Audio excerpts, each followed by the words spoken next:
Bapak Ibu. Malam ini adalah sesi ke-26 dengan tema janji Allah kepada Abraham. Sebelum itu, mari kita berdoa. Bapa di surga, berkati program ini, khususnya malam ini, agar banyak dari kami mengerti janji-janji Allah pada Abraham, yang kemudian turun-temurun merambat menjalar terus, bahkan sampai hari ini. Bapa, pakai mulut hamba-Mu untuk menyampaikan kebenaran ini. Hanya di dalam nama Tuhan Yesus kami berdoa. Amin. Amin. Oke, Bapak Ibu sekalian, seperti biasa saya akan sharekan dulu screen-nya ya. Oke, Bapak Ibu sekalian, janji Allah ini sering disalah mengerti oleh banyak orang. Oleh sebab itu malam ini kita akan khusus membahas tentang janji apa saja. Tuhan mengadakan perjanjian dengan Abraham dalam hal apa saja. Kita harus mengerti secara lengkap supaya kita tidak salah dalam pengertian kita. Supaya kita mengerti dengan benar. Ya. Sebagian orang menganggap janji Abraham ini hanya soal kekayaan duniawi. Kita harus tahu janji-janji Tuhan kepada Abraham itu satu apa saja. Yang kedua, mana yang paling penting dari seluruh janji itu. Yang ketiga, apakah janji-janji itu semuanya masih berlaku sampai hari ini? Baik, kita akan lihat satu persatu ya. Kejadian 12 ayat 1 sampai 3. Kita harus baca lagi. Sebab ini merupakan dasar dari semuanya. Mari kita baca ya. Kejadian pasal 12 ayatnya yang pertama sampai ketiga. Saya bacakan. Berfirmanlah Tuhan kepada Abram, pergilah dari negerimu, ya, disuruh pergi dari negerimu, dan kita tahu negeri itu yang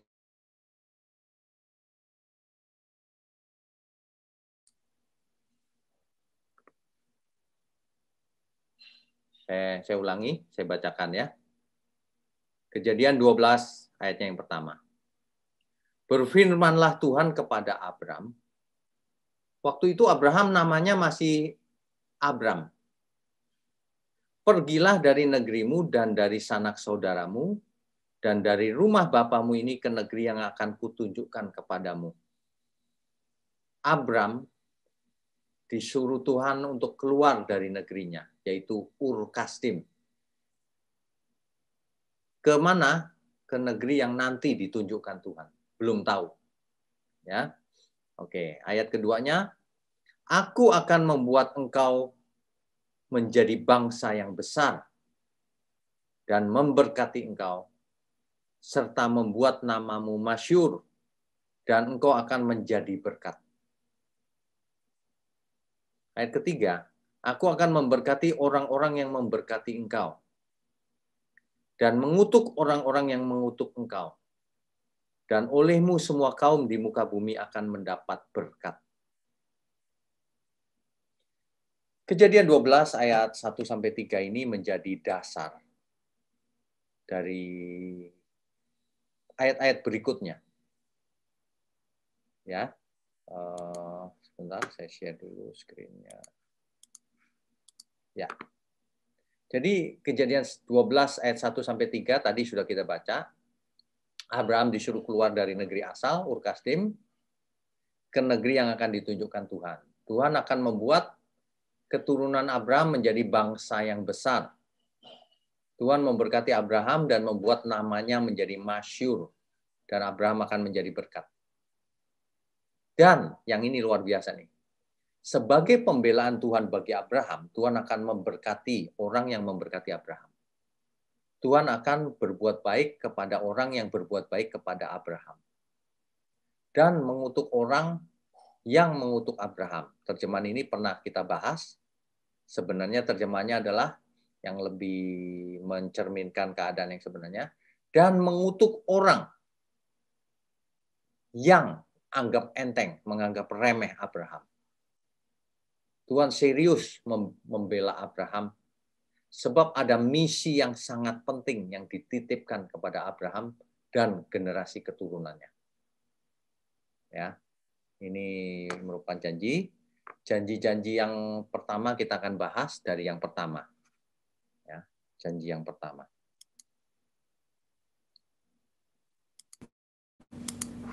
Ya. Janji yang pertama,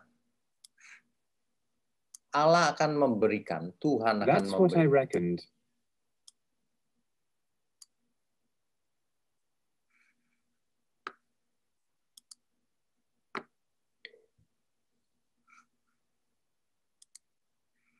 Yang pertama, Allah akan memberikan Kanaan kepada Abraham dan keturunannya.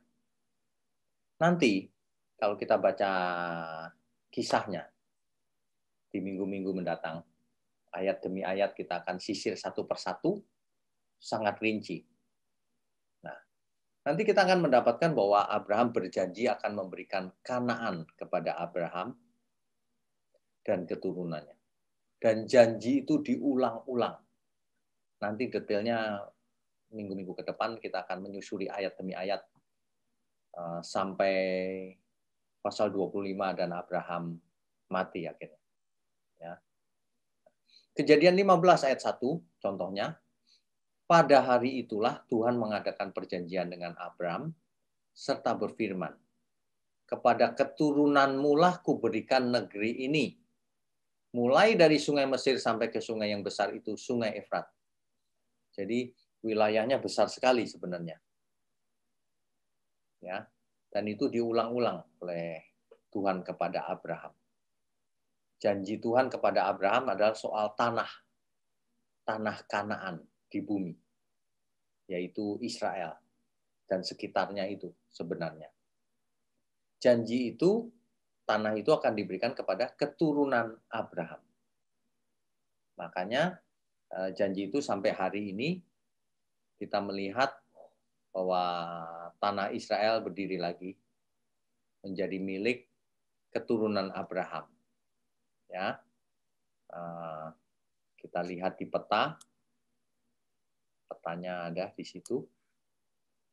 Oke, itu yang pertama. Janji yang pertama, tanah Kanaan di bumi. Janji yang kedua, Abraham akan menjadi bangsa yang besar, keturunannya tentu saja.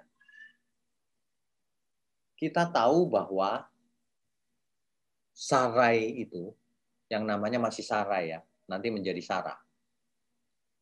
Mandul. Jadi, kalau Tuhan berkata Abraham akan menjadi bangsa yang besar, artinya Sarai akan memiliki keturunan nantinya. Nah, detailnya nanti kita akan lihat di minggu-minggu mendatang. Sarai sudah tua, sudah nenek-nenek. Abraham juga sudah tua, sudah 100 tahun umurnya. Kok mau punya anak sehingga Abraham tertawa dalam hatinya. Sarai juga tertawa. Makanya nanti lahir anak itu dinamakan tertawa. Ya. Itu karena mereka tertawa. Namanya Ishak. Nanti kita akan lihat. Oke. Tuhan berkata demikian. Tuhan akan menjadikan keturunan Abraham seperti debu tanah jumlahnya. Itu Kejadian 13 ayat 16. Seperti bintang-bintang di langit jumlahnya. Kejadian 15 ayat 5. Bapak Ibu ingat, kalau kita baca Alkitab, jangan letterlux, selalu harafiah. Harus mengerti gaya bahasa yang digunakan. Ya. Kita lanjutkan dulu. Bapak Ibu perhatikan, data ini saya ambil sore tadi, dan ini data live, update maksudnya. Update per data kemarin. Per 17 November 2020. Sekarang kan tanggal 18 ya. Jadi kemarin itu Israel populasinya 8,7 juta. Sedangkan China 1,4 miliar. Jadi Israel kalau jumlah penduduknya dibandingkan China tidak ada apa-apanya. Dibandingkan, jangankan China, dibandingkan Indonesia saja, Indonesia per kemarin 274 jutaan. Tidak ada 1%-nya dibanding Indonesia saja. Jadi kalau secara jumlah, penduduk Israel tidak banyak. Makanya kalau baca ayat tadi, keturunanmu akan seperti bintang di langit. Seperti debu tanah. Itu pasti banyak sekali. Ternyata tidak. Populasi Israel segitu. Makanya kalau baca Alkitab harus lihat konteksnya, jangan letterleks. Nanti setiap kalimat diterapkan hari ini. Bintang di langit itu tak terhingga. Bukan begitu. Ya. Kita lihat dulu. Ini datanya. Israel itu satu, tanahnya kecil, dan populasinya kira-kira 0,11% dari total populasi dunia. Nggak ada 1%-nya populasi dunia. Jangankan 1%, hanya 1/10% dari total penduduk dunia, populasi dunia. Jadi sangat kecil, areanya juga kecil. Nah, jadi bagaimana? Bagaimana mengartikan ayat ini? Tuhan akan menjadikan keturunan Abraham seperti debu tanah jumlahnya. Seperti bintang-bintang di langit. Nah, bagaimana itu? Nyatanya tidak. Ada banyak kemungkinan, Bapak Ibu. Yang jelas Alkitab tidak pernah salah. Manusia yang salah mengerti. Ada banyak kemungkinan. Yang pertama, ketika itu Sarai mandul. Jadi Sarai akan memiliki keturunan yang banyak. Ya, jutaan sudah banyak. Kalau hari ini menjadi jutaan itu sudah banyak. Dari awal mulanya mandul, jadi gaya bahasa. Kemungkinan kedua, memang keturunan itu akan banyak sekali, tidak bisa terhitung nantinya. Sebab yang dinamakan keturunan Abraham bukanlah yang secara fisik. Nanti di kitab Perjanjian Baru Tuhan Yesus yang berkata itu. Ketika Tuhan berdialog dengan orang Israel, Tuhan bicara kamu hamba. Tapi orang Israel berkata, bagaimana kami hamba? Kami adalah anak Abraham. Tapi Tuhan menegaskan bahwa sesungguhnya anak Abraham adalah orang yang melakukan kehendak Tuhan. Kehendak Bapa. Yang melakukan firman. Jadi yang dimaksud keturunan Abraham nanti di Perjanjian Baru ditekankan Tuhan Yesus bukan keturunan secara fisik, tapi secara rohani, yaitu yang melakukan kehendak Dia. Ya, jadi kemungkinan banyak, tapi yang jelas bukan soal jumlah saja. Kalau jumlah dibandingkan hari ini tentu sedikit, tapi kalau jumlah dibandingkan hari itu mungkin itu sudah banyak sekali. Ya, oke. Jadi yang dimaksud menjadi bangsa yang besar itu tentu bukan hanya dalam hal jumlah penduduk atau luas daerahnya, luas negaranya. Ya. Kita bisa memprediksi bahwa bangsa yang besar yang dimaksud oleh Tuhan adalah bangsa pilihan, umat pilihan.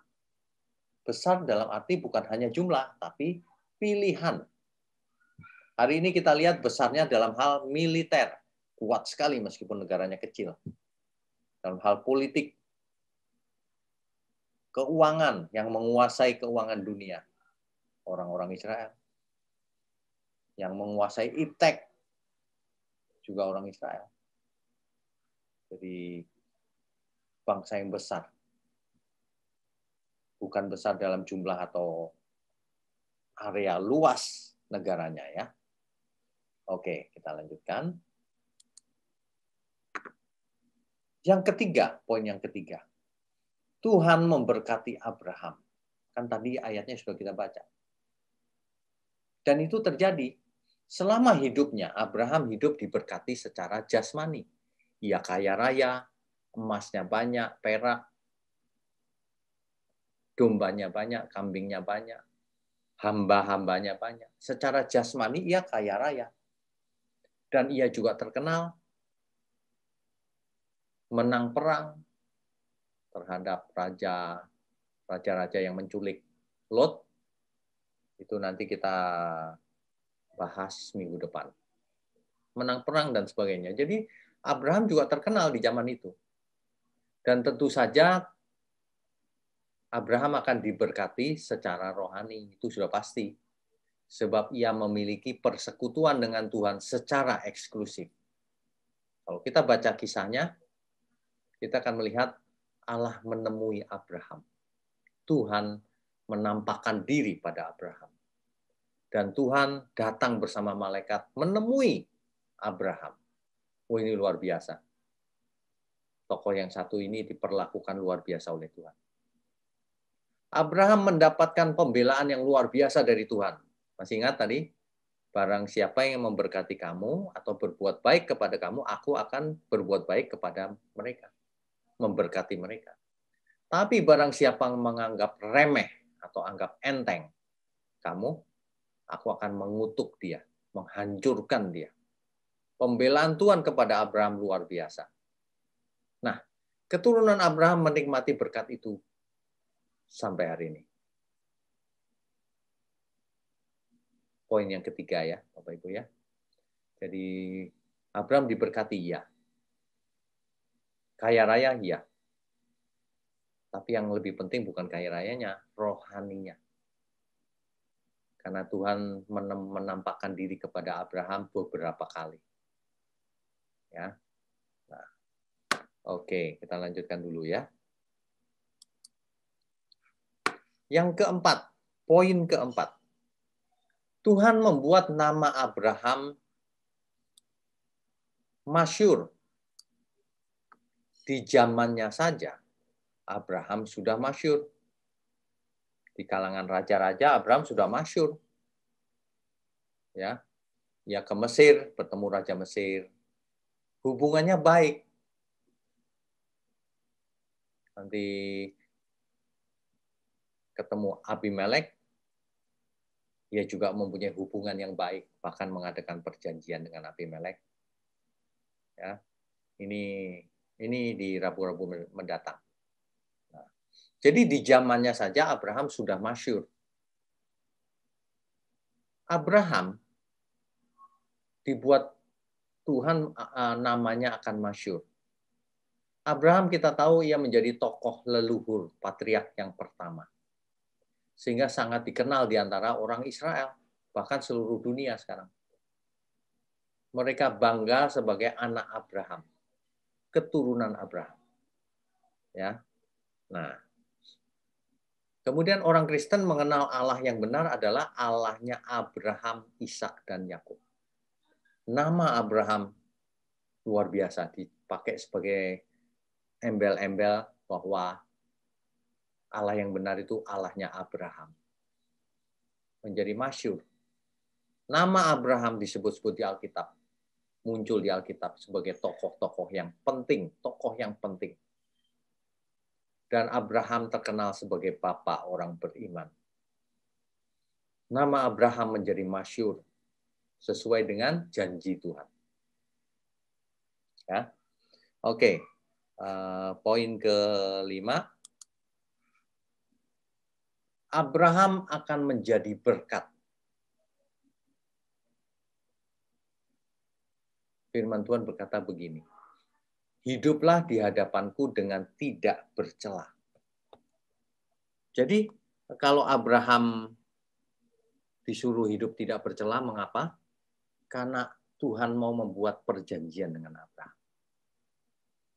Ya, Bapak Ibu ingat ya, kalau kita baca kisah Abraham, kita harus menangkap konteksnya dengan benar. Ya. Jadi jangan asal baca. Abraham diperintahkan untuk hidup tak bercacat, tak bercelah. Sebab Allah akan mengadakan perjanjian dengan Abraham. Abraham menjadi berkat bagi bangsa dan keturunannya. Dengan cara menjadi teladan. Abraham mau dijadikan teladan, meskipun Abraham ternyata punya banyak kekurangan juga. Hidup tak bercela dan ketaatannya dan persekutuan yang dengan Tuhan sangat memberkati keturunannya kelak. Karena janji-janji kepada Abraham turun juga ke keturunannya. Ini yang perlu kita camkan baik-baik, bahwa janji itu terus mengalir melalui keturunan Abraham. Ya, jadi kalau dikatakan Abraham menjadi berkat, sejak hari itu Abraham sudah menjadi berkat, meskipun dengan segala kekurangannya. Ya, oke. Nah, ya, poin ke-6. Pembelaan Tuhan kepada Abraham itu sangat luar biasa, dan itu harus menjadi pegangan kita bahwa Allah sangat serius terhadap misi penyelamatan umat manusia. Sangat serius. Jadi kalau Bapak Ibu sekarang hidup di dalam jalan Tuhan, Tuhan sangat serius menyelamatkan, menjadikan kita, memberkati kita, dan menjadikan kita sebagai saluran berkat bagi banyak orang. Jadi kalau ada orang yang mensabotase, menghina, menganggap enteng, orang itu akan dikutuk oleh Tuhan. Pasti. Sebab ia menghina pekerjaan Tuhan. Tapi barang siapa mendukung pekerjaan Tuhan, Tuhan akan berbuat baik juga kepadanya, memberkati. Itu dijelaskan berkali-kali dalam ayat ini. Aku akan memberkati orang-orang yang memberkati engkau, dan mengutuk orang-orang yang mengutuk engkau, atau menganggap enteng, atau menganggap remeh, atau menghina, akan dikutuk oleh Tuhan. Jadi kalau hari ini banyak orang menghina, bahkan menghina Tuhan, orang-orang itu sebenarnya sudah hidup di bawah kutuk. Jadi kalau hari ini masih kelihatannya aman-aman saja, nggak lama, sebentar juga mati kita. Orang-orang itu juga akan mati, saudara. Nggak lama kok, mati nanti. Dan pasti dikutuk oleh Tuhan, dihancurkan. Banyak manusia tidak takut hidup untuk diri sendiri, tidak ikutan pekerjaan Tuhan. Ikut itu bisa macam-macam. Bisa melalui dana, waktu, dan seluruh hidupnya. Apa saja yang ia lakukan, ikut mendukung nggak pekerjaan Tuhan? Menjadi saluran berkat nggak? Seperti Abraham yang memberkati sesamanya. Ya, Tuhan akan bela pekerjaannya. Pembelaan Tuhan all out. Sebenarnya Tuhan bukan sedang membela Abraham karena Abraham baik atau bagaimana. Bukan.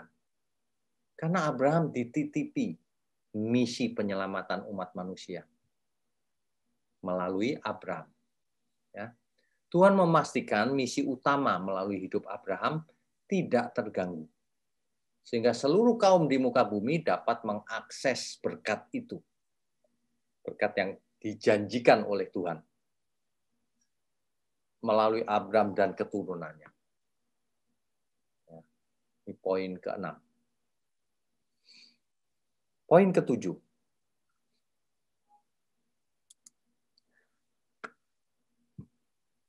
Dalam Kejadian 12 ayat 3, kita baca sekali lagi ya. Kejadian 12 ayatnya yang ketiga. Aku akan memberkati orang-orang yang memberkati engkau dan mengutuk orang-orang yang mengutuk engkau. Dan, nah ini dia. Dan olehmu semua kaum di muka bumi akan mendapat berkat.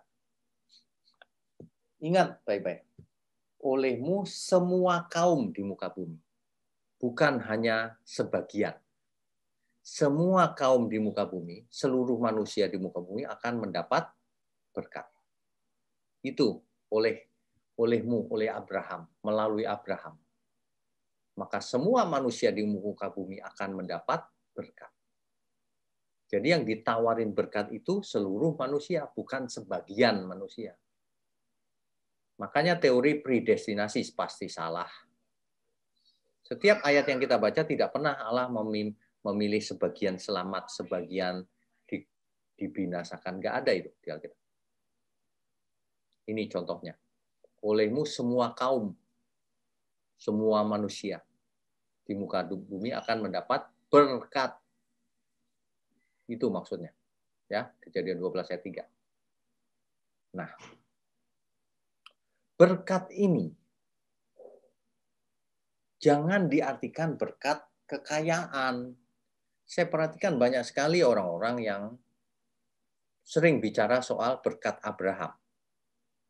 Tapi yang mereka maksud berkat Abraham di situ kaya rayanya. Waduh, Alkitab kok dipilih-pilih begitu, diselewengkan begitu ya. Diubah-ubah artinya. Ini orang-orang yang tidak takut Tuhan.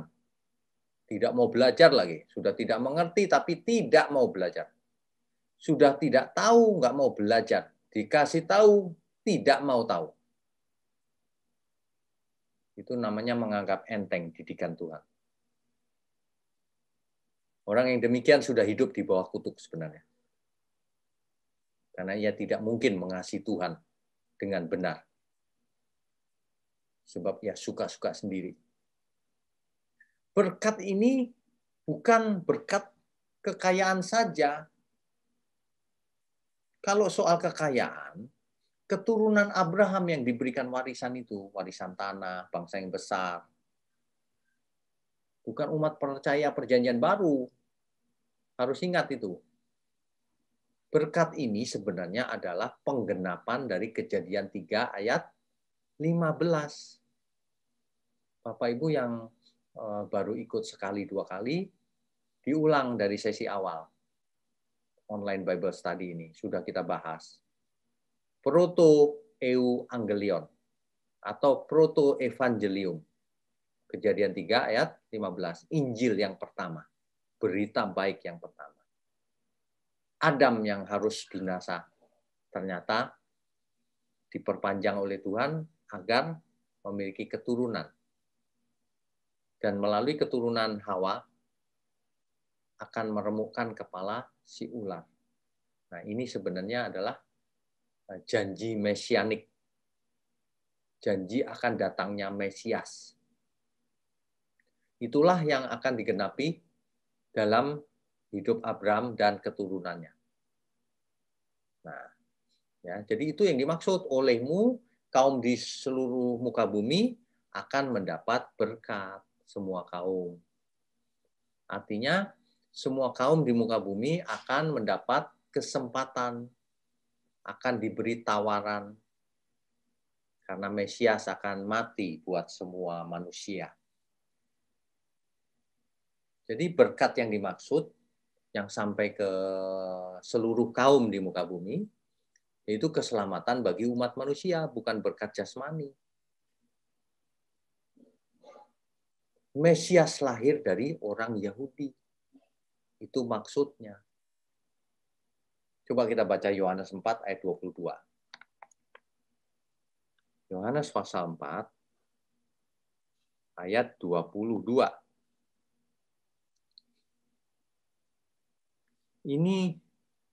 Ini kata Yesus loh. Yang berkata-kata adalah Tuhan Yesus sendiri.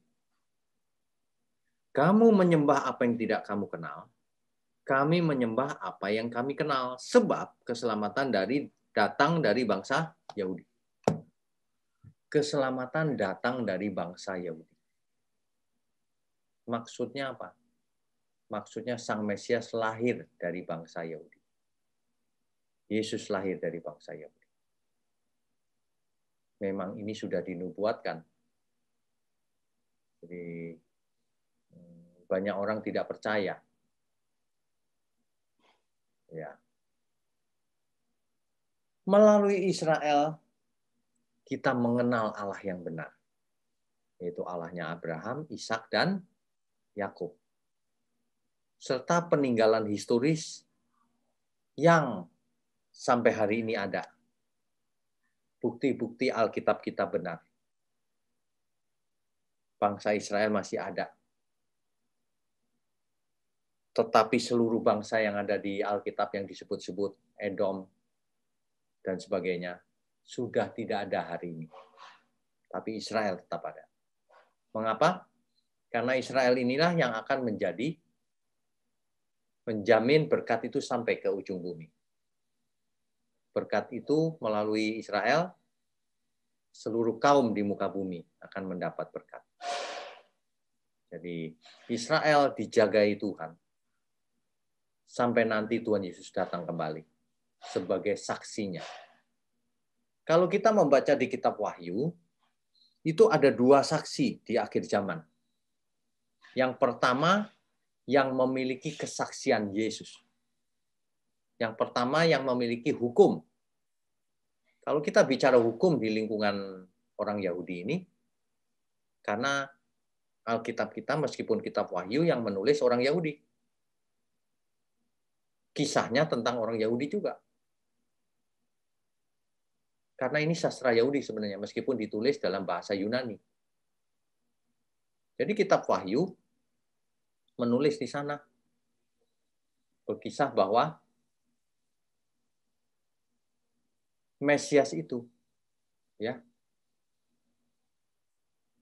dari langit yang sekarang, bumi yang sekarang, sampai langit baru, bumi baru. Jadi 2 saksi tadi di kitab Wahyu dikisahkan. Yang pertama, yang memiliki hukum. Nah, bayangkan Bapak Ibu kalau orang Yahudi zaman itu, kalau ngomong soal hukum artinya apa? Taurat, betul. Hukum Taurat. Jadi dikisahkan 2 saksi Tuhan di pihak Tuhan di akhir zaman. Yang pertama, yang memiliki Taurat. Siapa itu? Orang Yahudi, orang Israel. Jadi orang Israel pasti ada terus sampai kesudahan zaman sebagai saksi soalnya. Yang kedua, yang memiliki kesaksian Yesus. Siapa yang memiliki kesaksiannya Tuhan Yesus? Orang percaya, kita semua. Makanya kita semua yang menjadi saksi di akhir zaman, 2 saksinya. Ya. Di Alkitab selalu kalau kita bicara saksi, minimal 2. Hukumnya demikian. Oke ya, jelas ya.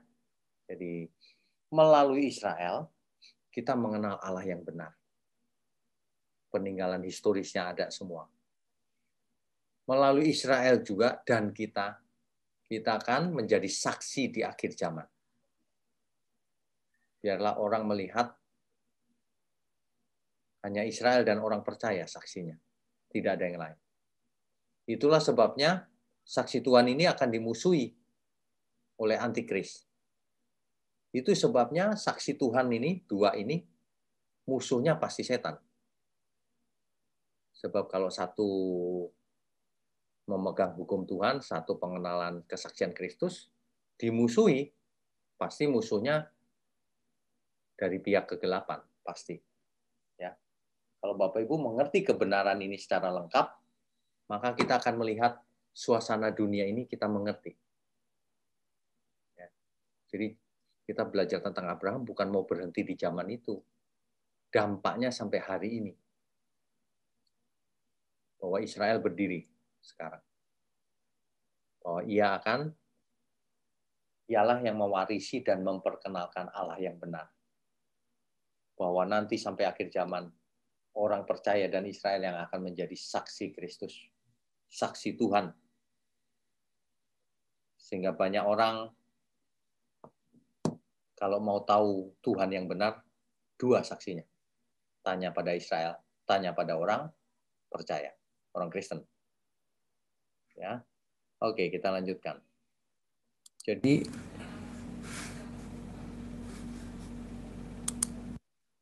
Jadi ada minimal 7 janji ini kepada Abraham. Ya. Tapi ada hal yang penting yang kita perlu perhatikan, yaitu iman Abraham. Di kitab Ibrani, di situ dijelaskan sangat jelas. Banyak orang salah mengerti selama ini. Coba Ibrani 11 ayat 8. Karena iman, Abraham taat ketika ia dipanggil untuk berangkat ke negeri yang akan diterimanya menjadi milik pusakanya. Lalu ia berangkat, gak pikir-pikir. Dengan tidak mengetahui tempat yang ia tuju. Abraham ini imannya luar biasa. Disuruh pergi ke suatu negeri yang ia tidak tahu. Ia jalan aja, berangkat aja. Iman macam inilah yang dibenarkan oleh Tuhan. Ketika disuruh Tuhan apa saja, diperintah Tuhan apa saja, siap Tuhan akan kulakukan. Begitu. Hari ini banyak sekali orang yang menentang perintah Tuhan. Tuhan Yesus berkata, kamu harus sempurna seperti Bapa. Hari ini para teolog, sebagian teolog maksudnya, mengatakan manusia kok disuruh sempurna. Melawan Tuhan. Ya. Ayat 9. Karena iman ia diam di tanah yang dijanjikan itu. Jadi Abraham sebentar saja sudah sampai ke Kanaan. Kalau Bapak Ibu ukur dari Ur Kasdim ke Haran, itu sekitar berapa? Nggak sampai 200 km. Haran ke Kanaan sudah dekat.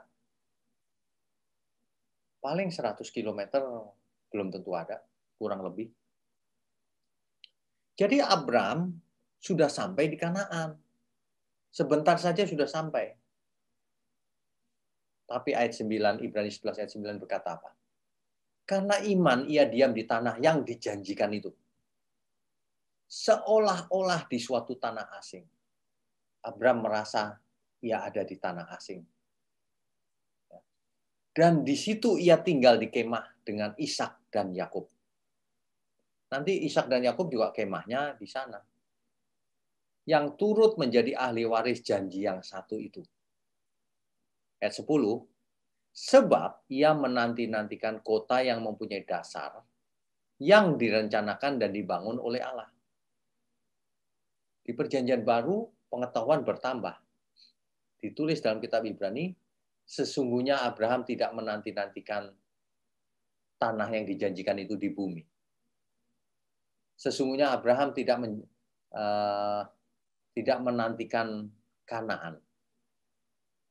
Nanti kalau Rabu depan kita membahas soal Abraham ya, kita akan tahu ketika Sarah istrinya meninggal, mati,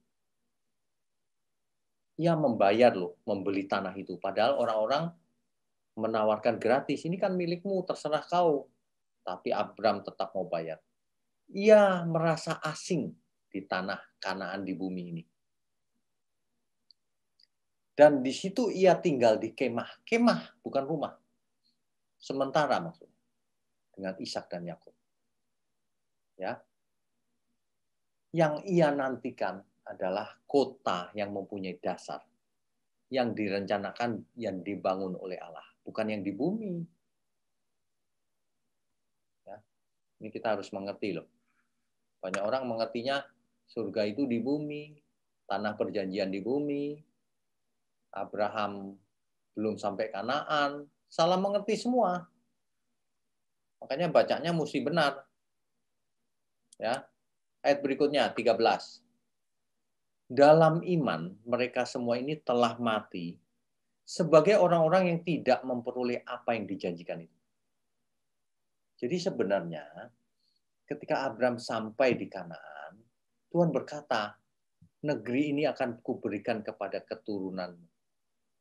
Makanya yang menerima negeri Kanaan di bumi ya keturunan Abraham. Tapi untuk Abraham tidak memperoleh apa yang dijanjikan itu. Kenapa? Sebab ia, nah kita baca terus. Tetapi yang hanya dari jauh melihatnya dan melambai-lambai kepadanya. Jadi seolah-olah belum sampai gitu. Dan yang mengakui bahwa mereka adalah orang asing dan pendatang di bumi ini. Di bumi ini orang asing dan pendatang. Kalau kita pelajari yang dimaksud adalah musafir di bumi ini. Jadi orang-orang beriman ini adalah musafir di bumi. Bukan permanen residen, tapi temporary resident, penduduk sementara. Karena rumah mereka bukan di bumi. Ayat 16 menjelaskan begini. Tetapi sekarang mereka merindukan tanah air yang lebih baik, yaitu satu tanah air surgawi. Jadi sebenarnya Abraham tahu ketika sampai di Kanaan, pasti bukan ini yang dimaksud Tuhan. Gitu. Tapi kalau untuk keturunan Abraham ya memang ini, tanah Kanaan itu. Tapi Abraham tahu yang ia rindukan adalah Kanaan surgawi, tanah air surgawi. Sebab itu Allah tidak malu disebut Allah mereka, karena ia telah mempersiapkan sebuah kota bagi mereka. Kotanya di langit baru, bumi baru. Jelas ya Bapak Ibu sekalian ya. Inilah iman Abraham. Ya. Rabu depan kita akan bahas soal Ishak dan Ismail. Ini ada hal-hal yang menarik juga di sini, Ishak dan Ismail. Ya, nanti kita bahas Rabu depan. Nah, jadi malam ini kita sudah belajar secara singkat apa janji Allah kepada Abram. Abram dijadikan bangsa yang besar, keturunannya tentu saja. Dia akan mempunyai keturunan seperti pasir di laut dan bintang-bintang di langit. Suatu ungkapan bahwa dia akan menjadi bangsa yang besar. Abram yang satu orang dengan Sarai, satu orang yang sudah tua dan mandul akan menjadi jutaan nanti. Dan itu terbukti hari ini. Meskipun kalau dibandingkan penduduk dunia, Israel kecil sekali, 0,11%. Ya, menjadi bangsa yang besar. Memiliki tanah, yaitu tanah Kanaan, yang menjadi Israel hari ini. Kemudian apalagi? Namanya akan masyhur. Terkenal sampai hari ini. Allahnya Abraham, Ishak, dan Yakub. Kalau orang Israel, Abraham, bapa leluhur mereka. Luar biasa ya. Nah, janji apa lagi? Ada 7 tadi. Abraham harus menjadi berkat bagi banyak orang. Melalui Abraham, semua akan diberkati. Nah, berkat yang dimaksud, berkat keselamatan di dalam Tuhan Yesus, Mesias. 2000 tahun kemudian Tuhan Yesus berkata, keselamatan datang dari bangsa Yahudi. Ini luar biasa ini. Hari ini kita sudah melihat semuanya dicatat di Alkitab kita. Dan catatan ini akurat, sesuai historis, sesuai arkeologi. Jadi kalau ada cerita yang berbeda ya nggak tahu asalnya dari mana. Ya, Rabu depan kita akan melihat sebenarnya yang dipersembahkan Ishak atau Ismail. Masalahnya apa dengan Ismail ini? Apakah ada masalah atau tidak? Banyak orang belum apa-apa sudah negative thinking tentang Ismail. Padahal belum tentu. Nanti kita lihat ya teksnya ya. Belajar itu harus akurat, tidak boleh meleset. Oke? Jadi dampaknya, kita punya dampak hari ini. Oh, rupanya Tuhan kita, Allah kita itu begitu. Membela pekerjaannya serius. Sama seperti Abraham kalau kita sekarang melakukan kehendak Tuhan. Artinya ada di pekerjaan Tuhan. Atau hidup melakukan kehendak Tuhan,